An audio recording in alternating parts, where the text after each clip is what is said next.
essa leptina, que é um hormônio que controla mais ou menos mais ou menos não, ela controla a obesidade. Essa leptina é liberada, ela é produzida na célula de gordura. Ela é liberada, vai lá no teu cérebro e ela sinaliza que você está satisfeito. Então você não vai comer mais. O que acontece com a pessoa que tem excesso de peso? Para esse público é muito legal e esse público pode utilizar essa medicação aparentemente de forma segura por muito tempo. Qualquer um pode ir na farmácia. O Ozempic não precisa de receita. Não precisa. Que isso, bicho? Ei, já pensou ganhar em dólar através da internet, mesmo que você não precise aparecer e muito menos falar inglês? Se você quiser saber o treinamento completo, o que é o Metadólar, clica no link aqui embaixo que você vai entender tudo e vai começar a faturar em dólar através da internet.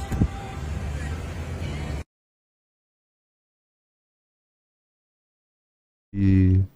Isso inclui também pra galera que emagreceu com Ozempic, por exemplo, e tal? Então, o que nós temos percebido... Um amigo meu aí, né, tá perguntando sobre o Ozempic. Ele tá muito afim de tomar Ozempic, esse amigo meu, e pediu pra falar comigo. Tipo as perguntas do Altazor. O Altazor, Um amigo meu broxou. E tá uma febre dessa parada, né? O Ozempic falaram de outra coisa ontem também, né? O Carioca falou Ozempic e outra parada que o pessoal também. Saxenda, pode ser, Victoza... Pode ser alguma coisa Então, assim. o que acontece? O que é o Ozempic? O Ozempic é um análogo de GLP-1. Basicamente, ele vai entrar lá no seu cérebro e vai sinalizar a saciedade. Você não vai ter fome. Depende, né? Ah, é? Então, vamos lá. O Ozempic... Isso aqui até agradecer ao meu amigo André Rizzuti, que deve estar assistindo a nós, que ele que me ensina essa parte. Porque eu sou nutricionista. Meu médico, abraço aí, André. Eu sou nutricionista, então eu atendo pessoas que vêm com a medicação. Eu não passo a medicação. Mas as pessoas que vêm com a medicação, eu preciso entender como é que está funcionando. Então, por exemplo, você pega o Ozempic, que tem uma meia-vida longa, de 5, 7 dias. Então, você vai ficar com pouca fome durante 7 dias. Tá. Isso, para quem tem realmente um problema de obesidade, parece ser interessante. Pessoas que estão... Compulsivas que você tá falando? O compulsivo, a gente poderia utilizar outros. Tá. Como o caso do Saxenda, que tem uma meia-vida mais curta. Que chega ali a de 13, 14, 15 horas. Porque normalmente a compulsão, os episódios de compulsão, eles possuem certos gatilhos. E na terapia o cara tem que identificar... Madrugada. O cara tem que identificar quais são esses gatilhos. Final de semana. E aí ele utiliza sabendo que isso pode acontecer. Ele utiliza aquela medicação por 1, 2 dias, durante todo o restante da semana, Vilela, ele vai de boa, ele vai super bem. Só que é naquele momento que ele tá falhando. Nesse caso, essa com uma meia-vida curta parece ser mais interessante. Agora, para as pessoas que têm realmente dificuldade, cara, aí o Ozempic parece ser mais legal. Mas aí eu acredito que uma galera mais, por exemplo, com uma obesidade maior, pessoas que estão tomando algumas medicações. Então você começa a perceber que como é amplo o negócio, é obesidade. Mas pessoas com transtorno alimentar também. Mas tem pessoas que têm transtorno bipolar que utilizam medicamentos que aumentam a fome de forma exponencial. Tem um cara que toma lá quetiapina, por exemplo.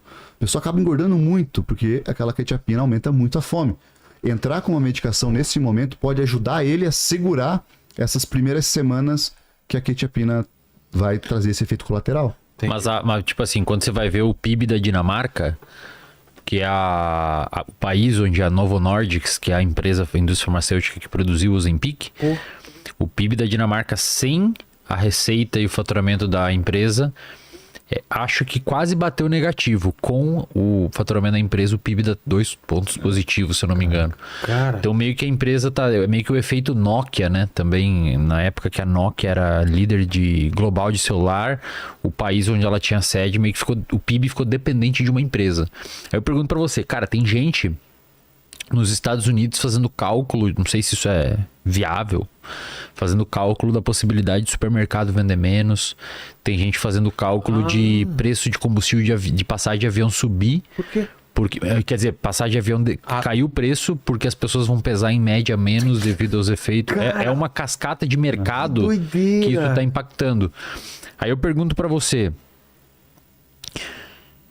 esse PIB bizarro tudo bem que tem pessoas com sobrepeso e obesidade pra caramba no mundo, a porcentagem é alta, mas esse efeito, agora não só efeito visto em ensaio clínico e tal, mas nos estudos, mas esse efeito de faturamento da Novo Nordisk É devido à indicação, como o Vilela perguntou, é devido à indicação pra quem realmente precisa do Ozempic ou o pessoal tá tomando off-label pra caramba? A Assim? galera Ó, tá então, indo assim, no freestyle, não é? Então, assim, o que eu falei pra você aqui é num contexto. É. Um contexto que precisa, que ajuda. E, cara, muda a vida. É mesmo? Vilela, tem um paciente que chegou, cara, e não conseguiu. Por exemplo, a gente tá aqui, ó. Certo. O cara tá aqui, viu essa jujuba, viu os lanchinhos ali. O cara não para de pensar naquela comida.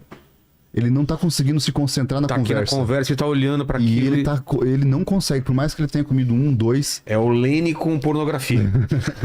É tipo isso. Então. Um olho aqui, outro olho no, Um olho no peixe, outro no gato, né? Outro no Tinder aqui, scrollando aqui. E aí, você ouvir, né, ler relatos ali dos pacientes falando, cara, eu consegui sair e não comi, cara. Comi um lanchinho ali, fiquei tranquilo, não precisei. Com o Ozempic. Com o Ozempic, ou com o Saxenda, ou o Victoza, outras medicações.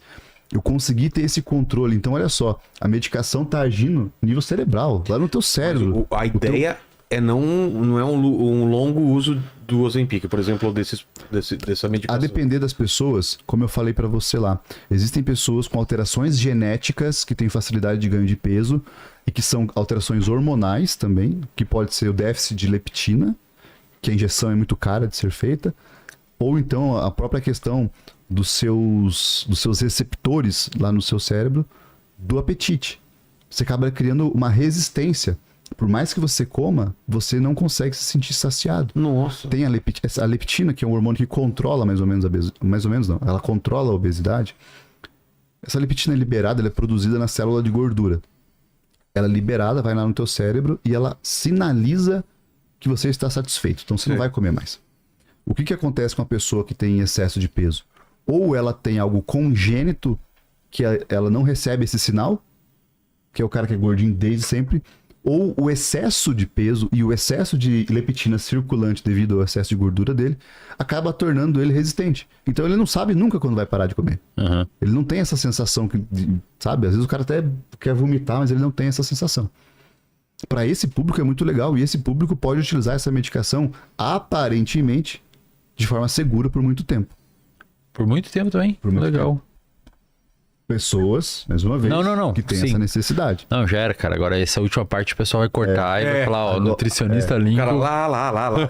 É igual o em média. Em média, não, meu vô. Agora, quando você pega pro mainstream, pra galera geral, pra aquela galera que, cara, eu não sou muito vagabundo e eu exagero final de semana, eu quero ficar uns 3 dias sem comer, pra final de semana de novo, beber e tudo mais, vai levar simplesmente uma perda gigantesca de peso, sim, mas mais de massa muscular e uma manutenção da gordura, porque a qualidade da alimentação não vai melhorar. Também quando não há, e a entrada dessa medicação, ela tem que vir com uma mudança de estilo de vida, porque eu preciso colocar, por mais que você não sinta fome, Vilela, eu preciso colocar a quantidade suficiente de proteína para você manter o máximo possível a tua massa muscular.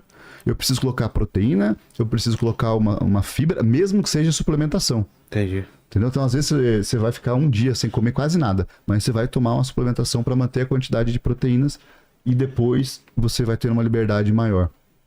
Mas a galera não tá fazendo isso.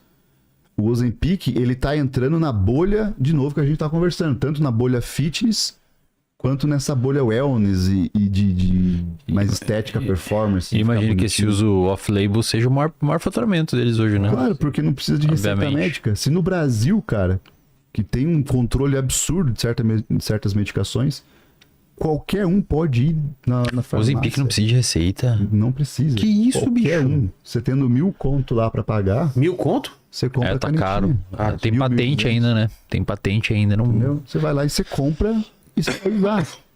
Às vezes o cara pode ter um problema, não sabe usar direito, tem uma hipoglicemia, rebote, uma coisa nesse sentido. Que doideira, velho. Né? cara. Então, assim, e a galera começa a perder massa muscular, começa a comer pouco, começa a ficar desnutrido. Desnutrido com excesso de gordura. Né? Que a gente chama até de uma obesidade sarcopênica. A pessoa fica sarcopênico, pouca massa muscular, pouca Inventou essa densidade. palavra agora. Né? Sarcopênico não existe. Existe. Não parece palavra inventada. É um bom nome pra colocar no cachorro do cara. Sarcopênico? Sarcopênico. O que é sarcopênico? Sarcopênico é quando você, por exemplo, tem tem a palavra sarcopênico e obesidade sarcopênica. Tá.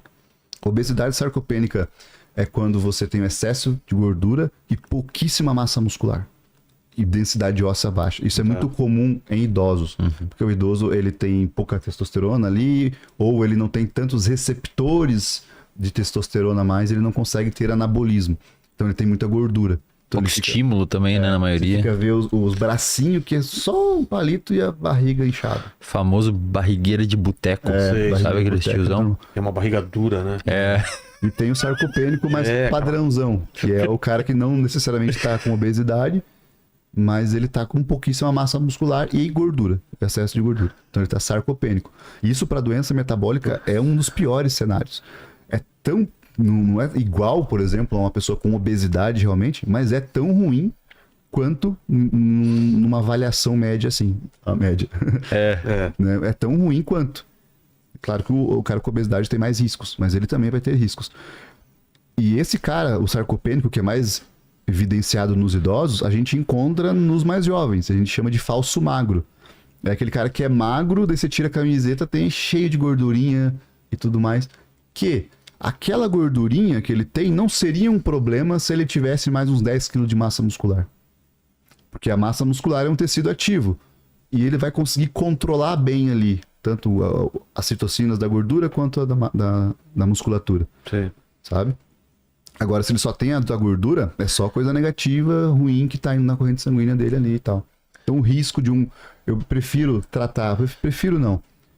No sentido de ser mais fácil, um gordinho com massa muscular do que um falso magro. O gordinho com massa muscular responde muito melhor do que o falso magro. Porque ele já tem massa muscular, então ele já tem um tecido ativo. A gente precisa melhorar a resposta à insulina dele, precisa melhorar o metabolismo dele. No falso magro, por mais que ele responda rápido também, a gente vai ter que construir uma massa muscular que demora meses para acontecer. Para depois, consequentemente, ali melhorando performance e estrutura, conseguir reduzir a gordura dele. Que era eu, né, cara? Quando a gente começou, era eu. Falso magro.